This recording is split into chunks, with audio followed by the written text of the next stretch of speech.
OK, so Nigel, assume that is correct, then there has to be some sort of revolution on the right of British politics. And of course, Nigel, you are the one man who all week people are saying, well, unless Farage gets involved, it's pointless because there's no figurehead.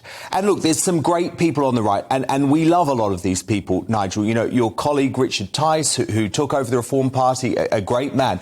We have Lawrence Fox, who, of course, was filling in for you a couple of weeks ago, head of the Reclaim Party. But there's no one leading this movement. Nigel, are you prepared to do it? Are you prepared to return to frontline politics? Well, look, you know, I led two very major, and I would argue, albeit it took a long time, but two very successful insurgencies. The first was UKIP, the second was the Brexit Party. You know, I got rid of David Cameron, I got rid of Theresa May. I'm quite proud of that, really.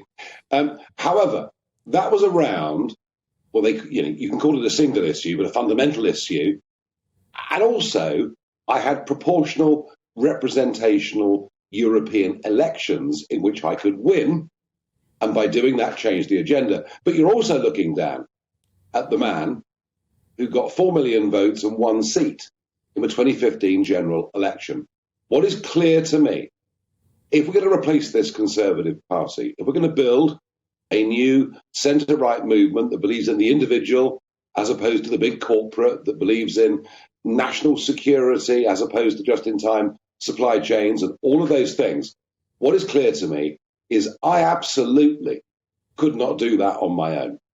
It would need, several major figures to recognise the Conservative Party is dead. Now, whether a Suella Braverman or others like that have got the courage to strike out and do this, I don't know. When the SDP launched in 81, and goodness me, they came within a whisker in 83 of replacing the Labour Party. They didn't, but they got Tony Blair, so they kind of won.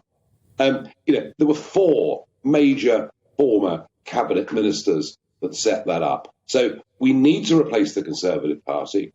We need something that is sincere, that is genuine, that is not, as they all are now, centre-ground social democrats.